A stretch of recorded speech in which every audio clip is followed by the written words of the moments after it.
everybody, welcome back to the podcast. Took a break, and that's because just what happened with the E3 episode. I'll let you guys know in that one. It's just, I was like, okay, let me do some other stuff before we hop back onto the main show. But also, there's really not a whole lot to talk about, but there is still some cool stuff to get into. First things first, man. Adam, you started Yakuza 4. Let's talk about that real quick. Dude, okay, so I don't know if I said it the last time we talked about this, but Yakuza 3, it was hard, man. It was hard for me to get into. I think towards the end, like the last 4 or 5 chapters, I'm like, all right, cool, I'm invested in this game. And then I was like, I'm going to take a small break, not a long break like I did between Kiwami 2 and 3. I started 4 last night, and man, Akiyama's so fucking cool, dude. He's so cool, man. Like, his whole premise of being this loan shark who doesn't give interest, like it's really cool. I'm only, I think, like 3 chapters in, but I'm all in for it, dude. His battle mechanics of literally like Howering from Tekken, I'm all in, man. So good. Yeah, it's really cool, man. It's a nice fresh take. I think I said it before. To me, this is the nicest looking out of the games. I guess excluding Zero, because that one looks. I think that one looks fine really for like the flat colors that they chose, and it's like the 80s and all that. And there was just something about Kiwami 2 with the Dragon engine and how shiny everything kind of looked. I definitely agree with you, man. This is probably the best looking Yakuza so far, and we've talked about this before. The leveling up system, I think this one's perfectly fine. I think this one's okay. I mean, yeah, stick to one format, but whatever, it is what it is. But everything so far in Yakuza 4, I'm liking a lot. I'm excited to get back into it when I get back from the road.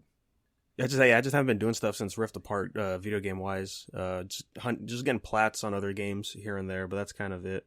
But yeah, man, like I told you in the chat, dude, next cosplay, Akiyama. Yeah, it's so cool to introduce him in there, and how interesting it is that I'm like, where's Kiryu? When you're starting the game off. Exactly. It's nice to not be Kiryu. Like, I think what I liked about Zero was that I didn't have to be one or the other for too long. It was kind of like just enough, and then you swapped over, or like you could just swap over later on. And just starting it off with a totally different character, with like the same honorable code as Kiryu. I'm like, I like this. I like this take. I like this approach. I'm eager to see how this all ties in with Kiryu later, but I think right now this is a good time. Cool, man. And then, yeah, like I said, I haven't really played anything. So in the other video game news, hey, Ben 10 was in Minecraft, and now Sonic is in Minecraft. It's time, dude. It's time to go back in, man. I haven't played Minecraft in like near 10 years, and I think I'm ready, man. I think I'm ready to have like a private server, do some like co-op streams with you and Jerry, and just kind of see what's up. I think it's time, man. Yeah, and it's cool, man, because just like with Ben 10, it's not just Sonic skins. You're actually able to do some stuff in Minecraft. So with Sonic, they threw in Sonic levels, both 3D and side-scrolling. That's the part that really got me. I was like, oh, wow, this is great. It's not just, they're not copying Fortnite, really. They're actually implementing stuff into Minecraft. Right. They're actually putting in the extra effort to make it be like, hey, this is like an actual thing that we're doing here. We're not just being like taking the skin and like slapping it over our character. It's like, no, we're putting in elements from their own, home-based game. And I think that's really cool, man. I think that's a really good approach to take. Like, it's similar to the Smash approach, right? When they bring in a character from a different party and like they make their moveset based off what they can do in the game. So just kind of seeing this happen in like the open world that Minecraft is, I think that's a really neat touch. Yeah, it's really cool, man. And yeah, you mentioned Smash Brothers. As you guys know, we record early. The day after we are recording is the Smash Direct, right? Yep, with Kazuya. I think it's gonna be earlier in the morning. So I think maybe he'll be released the day of, or maybe the next week. Kind of like how they've done. But I kind of hope they did the same thing with Sephiroth, where it's like, oh, if you bought the whole DLC package, then you can fight him as a boss, and if you beat him, then you win, and then you get him. So I think that would be really cool. And like all you can use is like, the Shotos like Ryu can, like any of the other fighting game characters like Terry. I think that'd be really neat. I am looking forward to it, mainly just to see exactly how are they implementing Tekken's button system into Smash. Yeah, man. I mean, we saw the 10-hit combo when it was announced, and I'm curious, dude. I'm curious how you're going to make that work in this kind of a game. I mean, obviously going from 3D to 2D is always a struggle, but there's so much more that goes into it, and you really only have 4 different specials to work off of, and Tekken doesn't really work that way. Like Street Fighter worked, obviously. You know, you got your Tatsu, you got your Hadoken, you got your Shoryuken, you know, you got your counter. Like I'm really interested to see how Sakurai implemented all of these materials into Smash. Yeah, I wonder how simplified it's going to be and how the fighting game gimmick, I guess you could call it, will be thrown in there, right? Where like, yeah, you could do the inputs, and I'm wondering, yeah, how are you going to do the inputs in a fast-paced Smash game, especially when there's combos in Tekken where you have to pause and make sure exactly you get those in there. Exactly. That's going to be very interesting to see.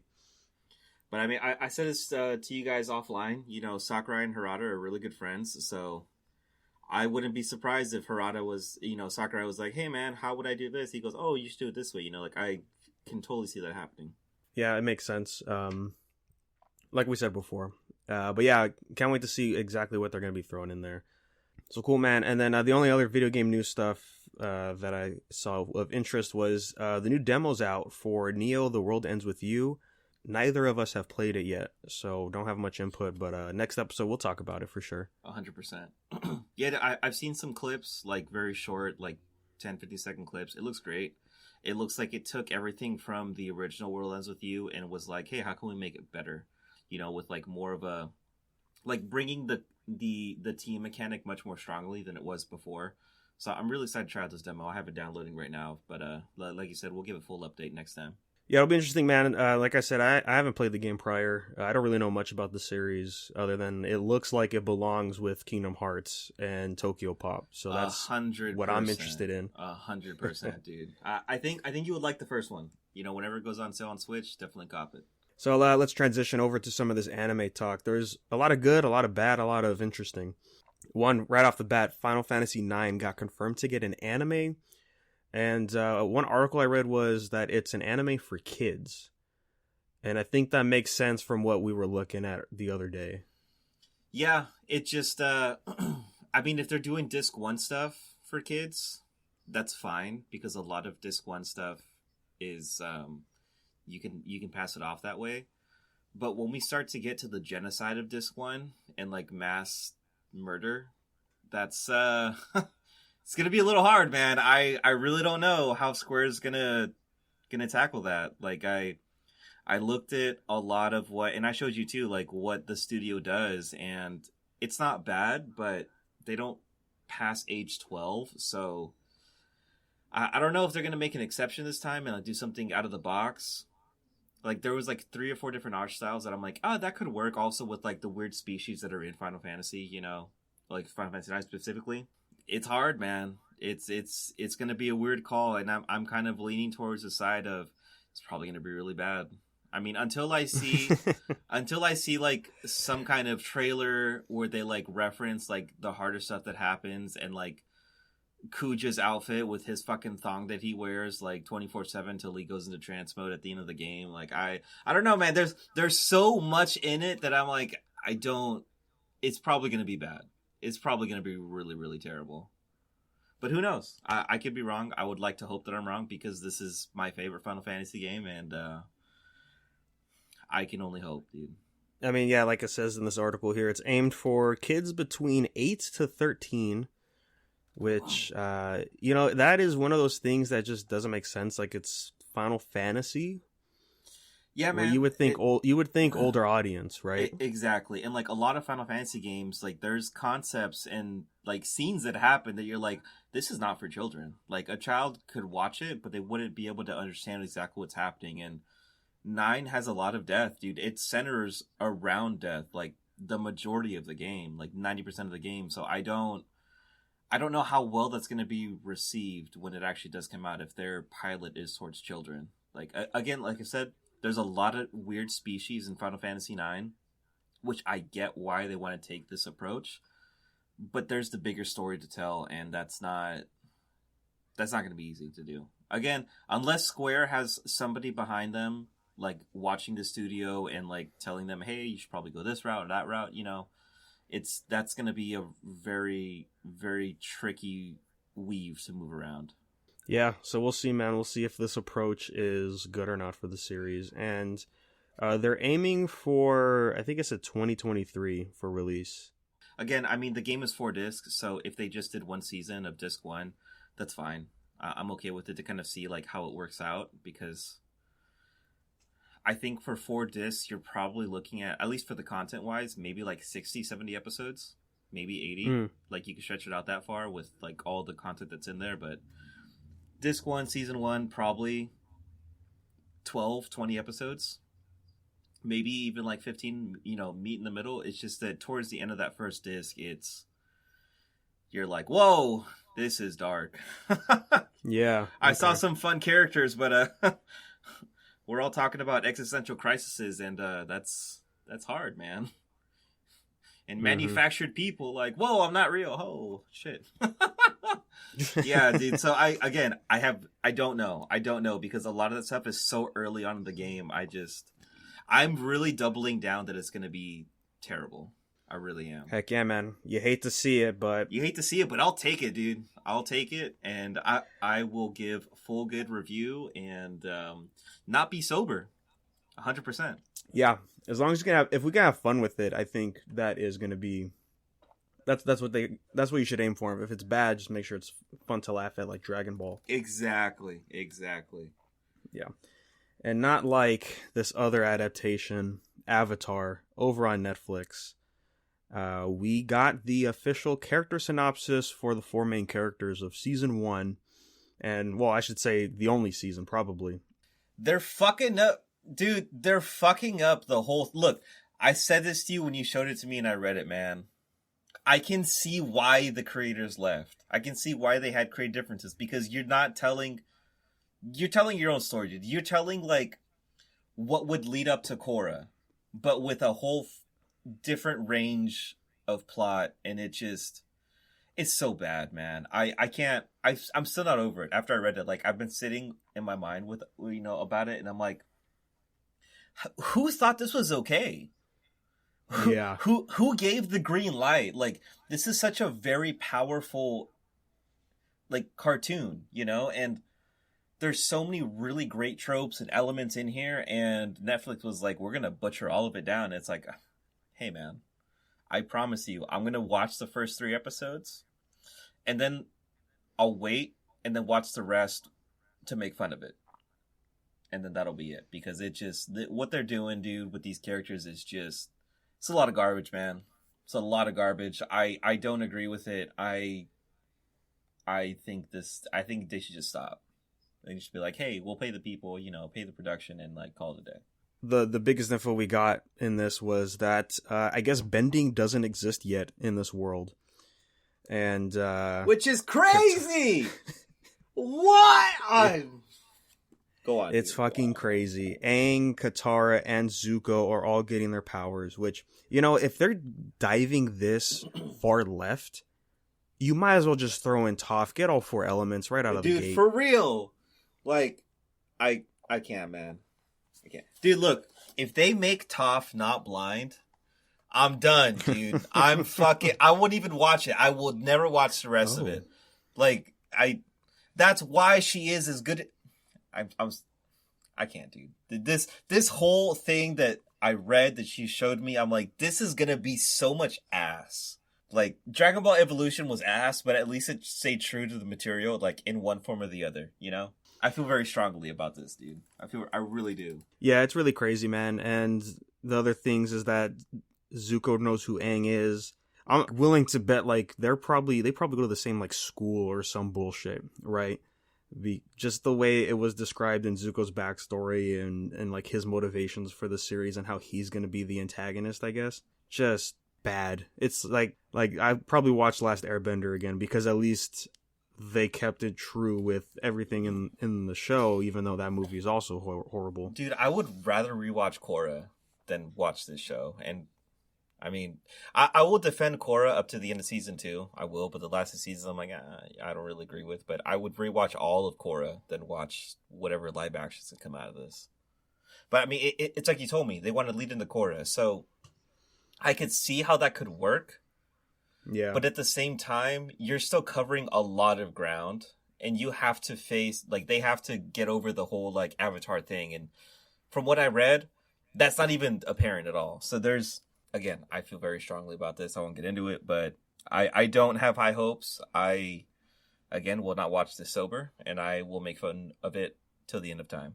Yes. Can't wait. Can't wait for that to come out. Yeah, it's going to be bad. Well, while we're talking Netflix, there was an announcement that Sailor Moon Crystal is going to be on Netflix in July. Yeah, buddy. So that's pretty cool, man. I think it's a good idea, man, because Netflix has the Eternal movie, which we talked about on BFM.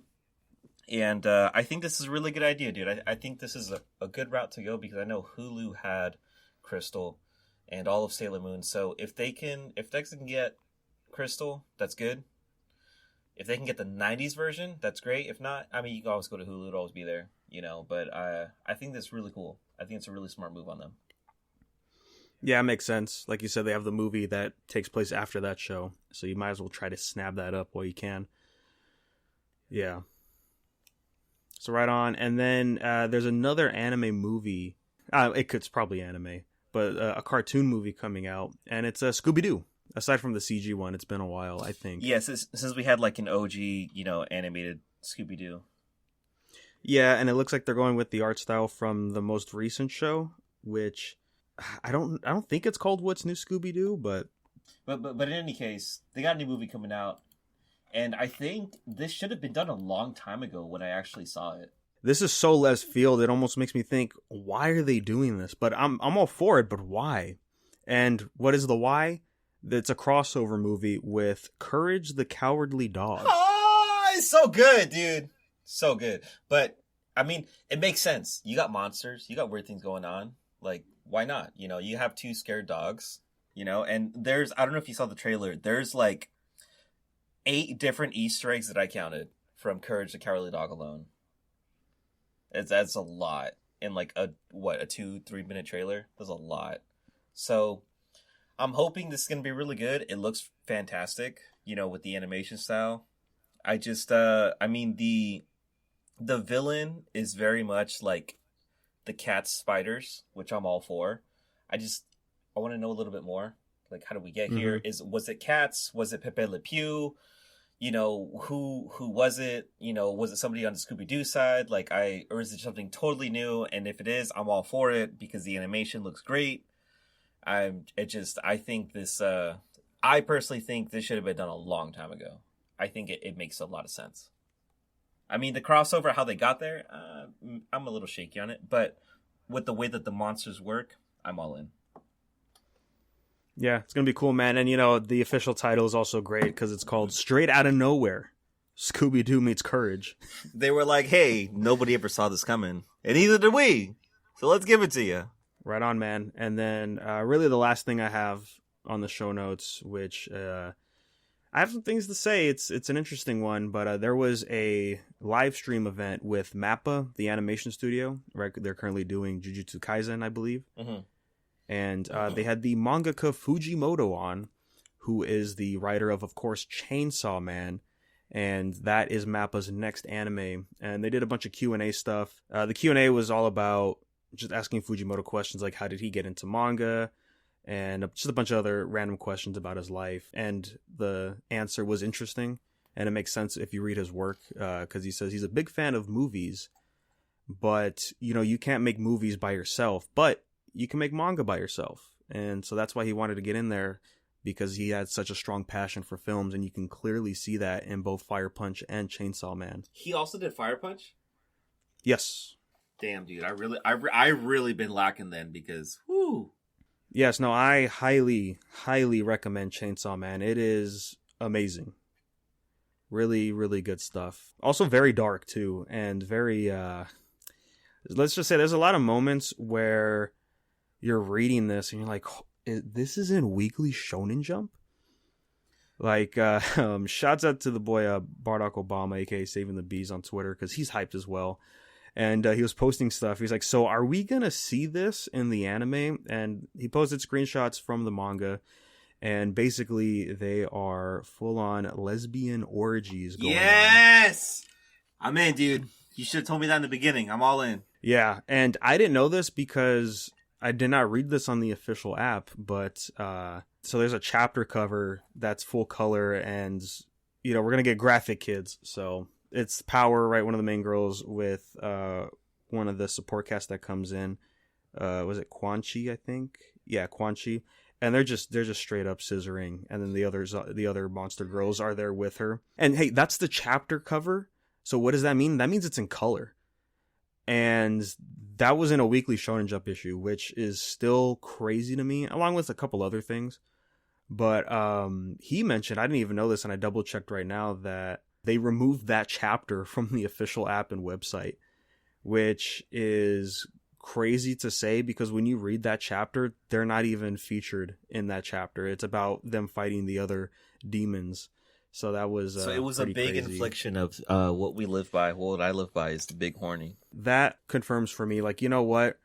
It's cool that we have the digital stuff, and if you want to support, that's how you can support. But man, just the Western versions of manga is just stop. Like, why are we doing this? It's weird, man. They think, at least I think, when they bring manga out here, it's for a much younger audience than what it should be, I guess.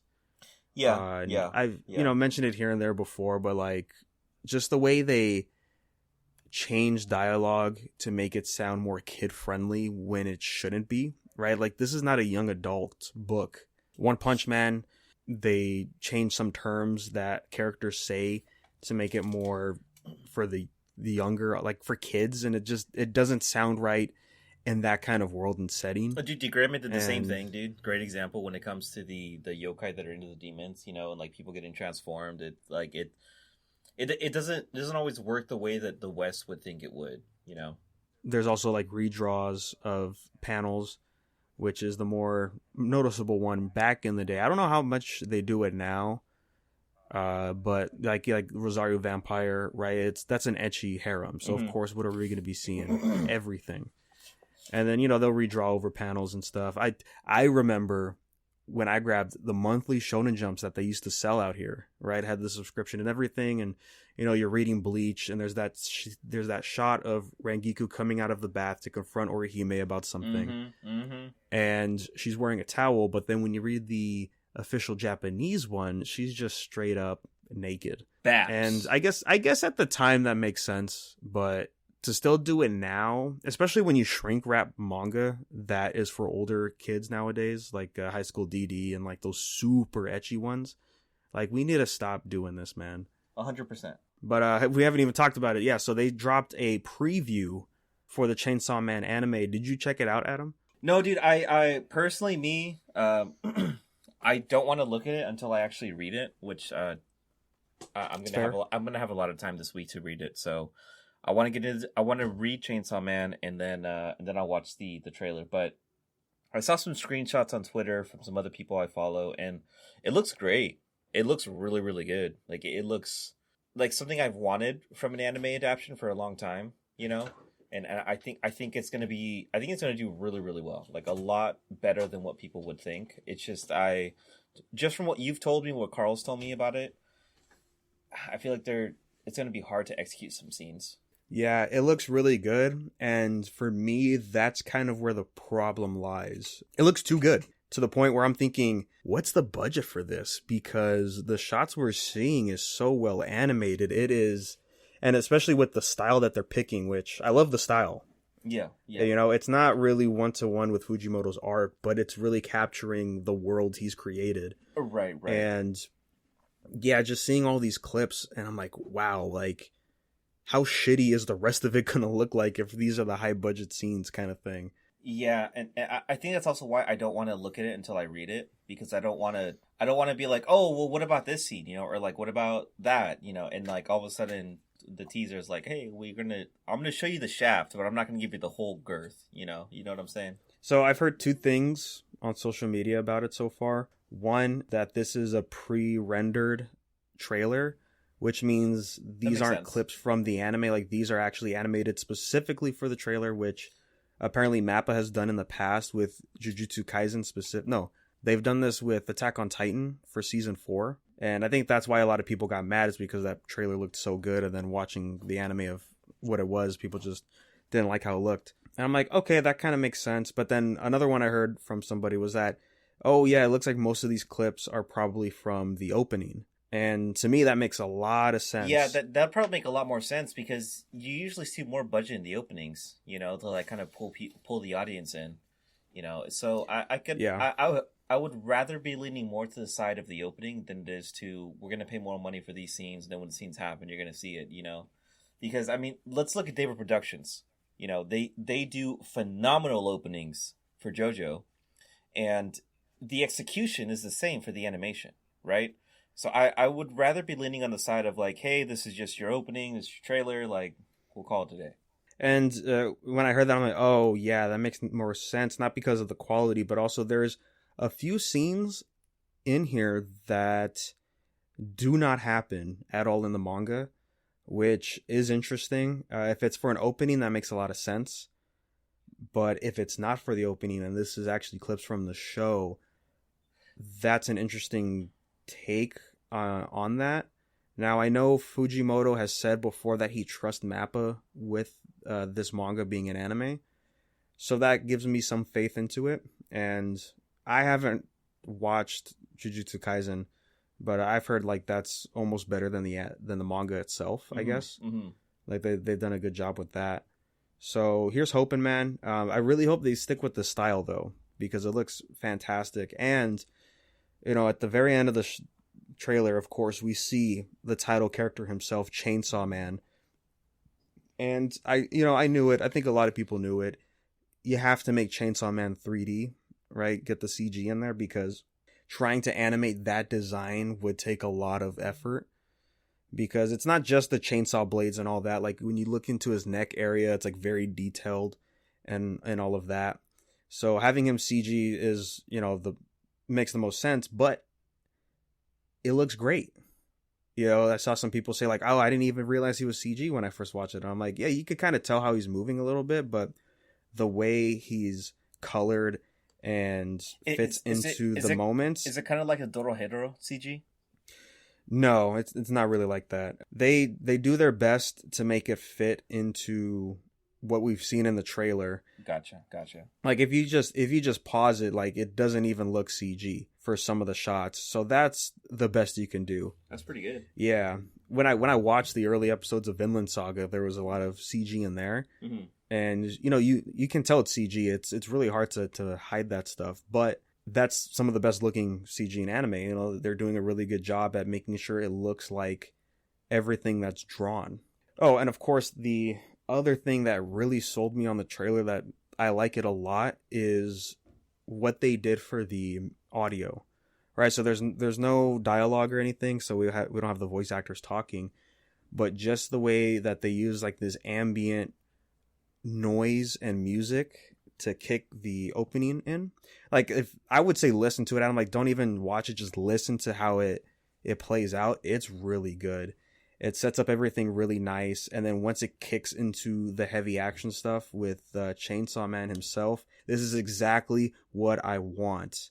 And sadly, no release date, so we're still gonna have to wait. I'm still hoping for this year. I would say maybe October, probably.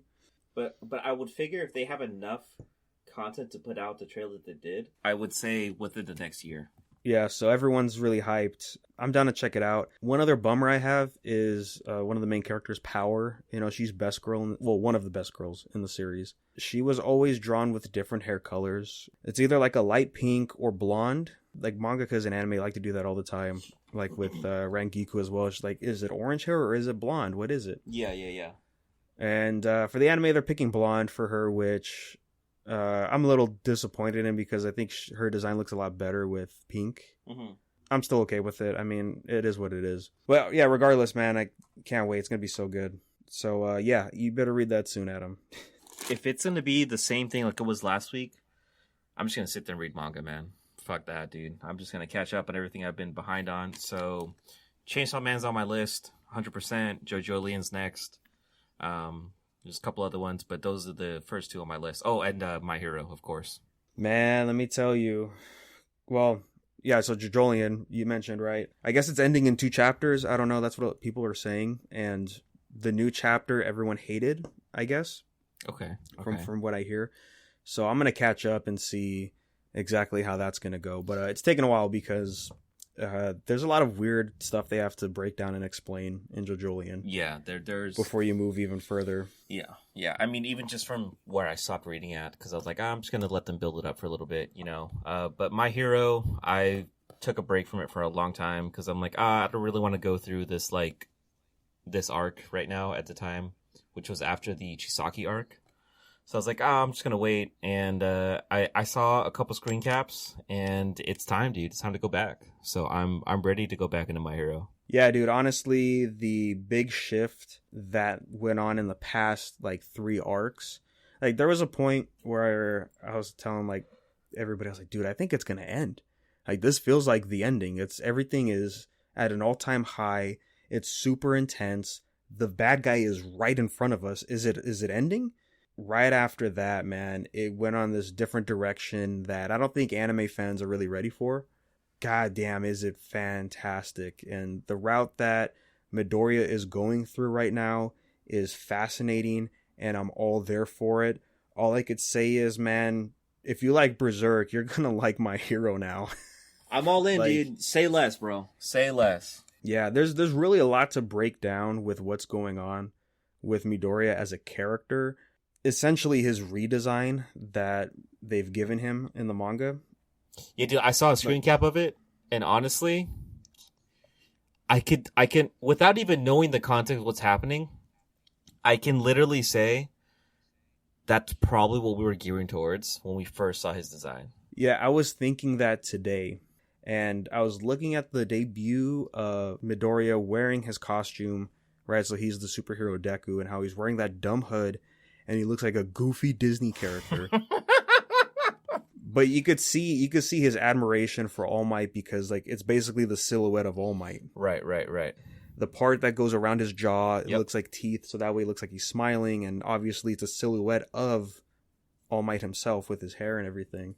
And just seeing like, oh, that is Midoriya to a T. Like his design defines his character. And just seeing it change over the major arcs, like adding all the upgrades and stuff, right? It really shows the growth in his character, and it made me think, I'm like, God damn, I need to pull his name up because this mangaka really did plan it ahead to where, oh, we hated that design, and it's like, oh, he looks so much cooler with the hood down, and then just pulling in what's happening now. It's like, oh, that's great setup looking back on it. It's like, because now it's really a black and white look of how much he's changed. Exactly. You know, and that's also like a part of character development when you come to heroes. You know, like you have to give them the different kind of suits. Like let's look at Miles Morales, like the PS5 game, PS4 game. You know, like he went through the phases. Let's look at Tom Holland's, you know, Far From Home. Like he had the beat 'em up suit. You know, like it helps build the character to where the creator wanted them to go. And that's why I'm really excited to get back into My Hero, because what I saw, I was like, dude, I'm all in, man. I had a feeling a long time ago, but I didn't want to say nothing. I didn't want to jinx it. And I saw it, I was like, all right, never mind. I'm all in. I'm invested again. Time to binge My Hero. Yeah, man, because after the overhaul arc, like you said, where you stopped, I was like, it was dipping a little bit in the quality. I was like, okay, it is kind of hard to follow up something with that. Even better. Yeah, because, I mean, you know, Deku basically goes Super Saiyan 2 in that fight, and all of that was amazing. And then once it started climbing back up to better and better stuff, it just hasn't stopped rising since. Like, shouts out to Horikoshi, man. He's writing something that's really, really great. I love it, dude. That's how I feel about the creator of Lookism and Viral Hit right now, man. Because honestly, you give me that same kind of content, dude. Taijun Pak, dude. I'm all in, man. We've been at this consistent climb of like week after week of like, we'll put in the chat like, but next week's chapter though. But next week's chapter, dude. Nobody's ready, dude. And for me to hear that from My Hero, and I really liked it a lot when I got into it, you know, and like I binged it and I was up to keep with it, like up until the end of the overhaul arc. I was like, dude, this is great. This is fantastic, you know. And then it slowed down, and for me to know that it's coming, it's been at that pace for a long time. Say less, dude. I'm all in. So like I've said, and I'll keep saying, it's the perfect time to catch up. And just like with One Piece, man, like, I don't know, did you read the new chapter yet? I haven't read it yet, dude. Oh, man. I almost forgot it was out, and then I kept seeing like these comments and stuff saying like, oh my gosh. and referencing a certain character, and I'm like, oh man, why this character? What's going on?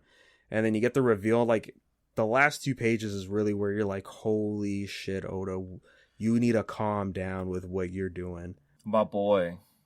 You'll be surprised, but there's the dialogue that's in there. I saw it on Twitter that there's a callback to Water 7. No fucking way, dude.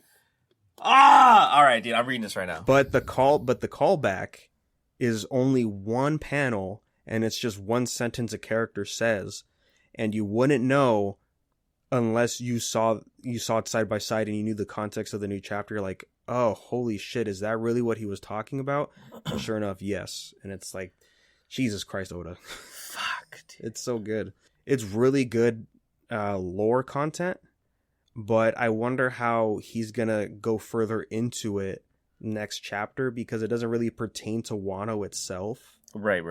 So I will see how that comes back into conversation. I mean, Oda loves to sprinkle stuff in, and then he's like, hold on, when we're done, then we'll get back to it. You know, like have a quick little flashback for like a couple panels, you know?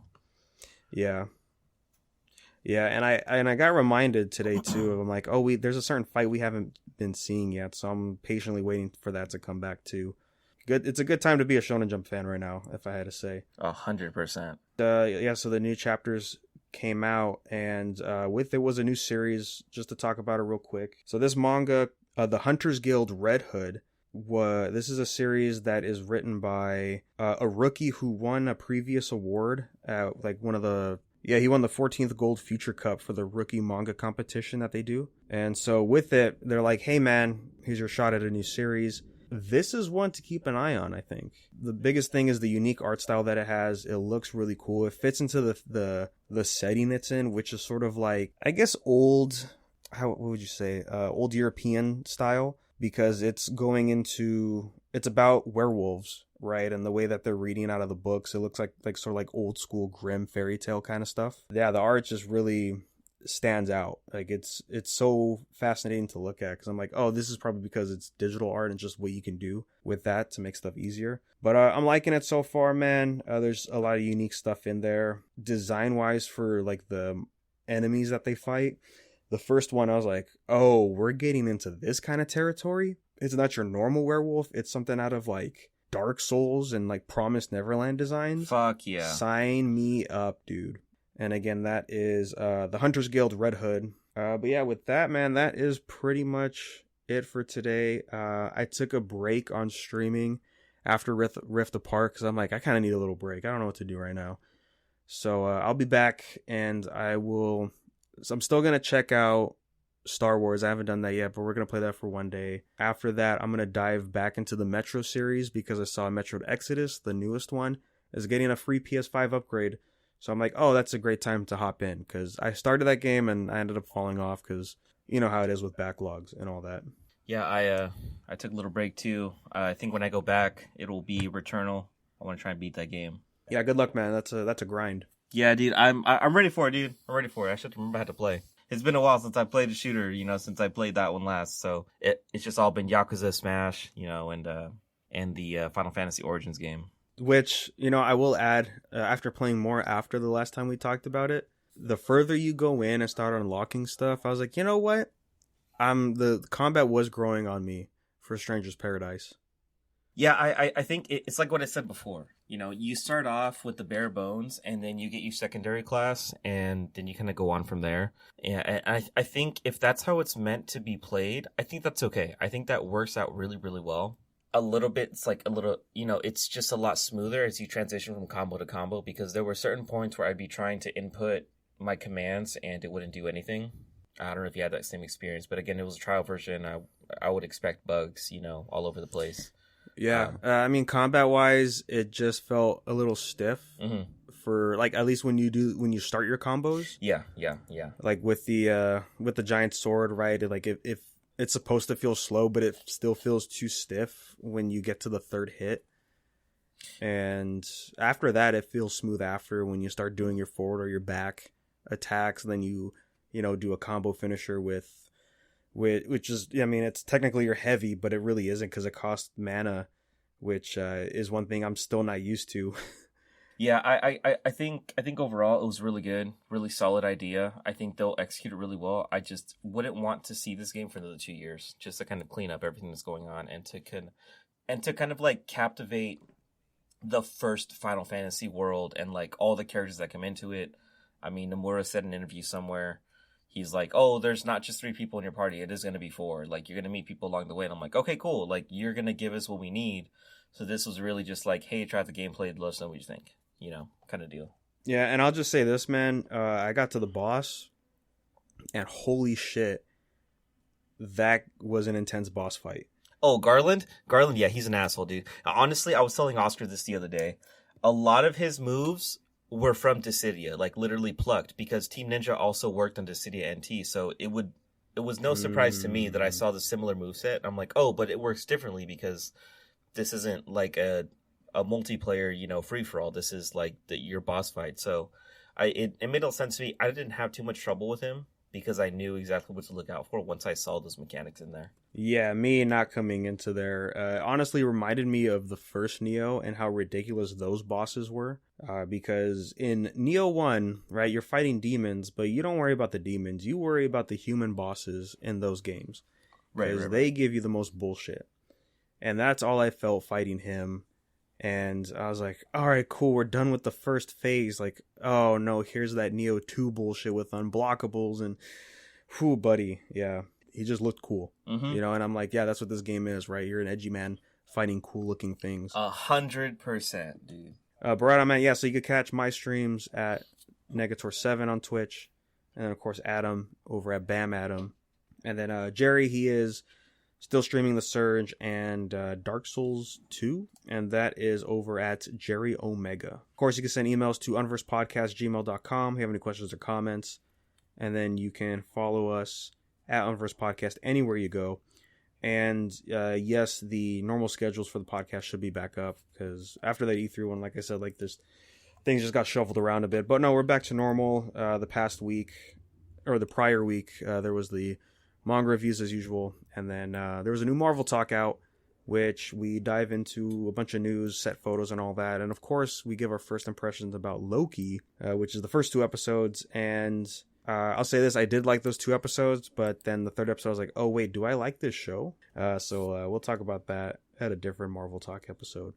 It's a fun time, go check it out. And then like Adam said earlier in the show, there is a new BFM. We talk about Sailor Moon, the new movie Eternal, and how great it is, pretty much. And why you should watch it, and if you haven't watched it, you should watch it now. Especially with Crystal coming out, you can catch it. Well, would you say just watch Crystal and then dive into the movie before watching the OG? Yeah.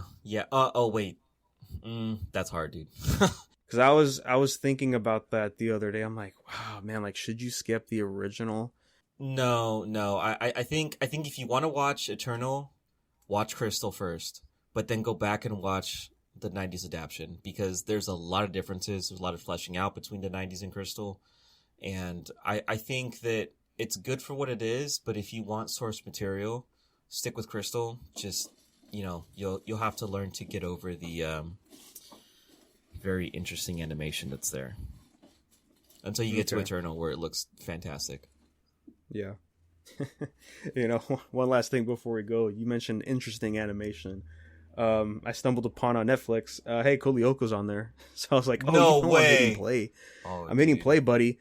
And it was played the first episode, and I was like, "What the fuck is going on? This is the first episode." Yeah, buddy. Yeah, dude. It's does it have all of it?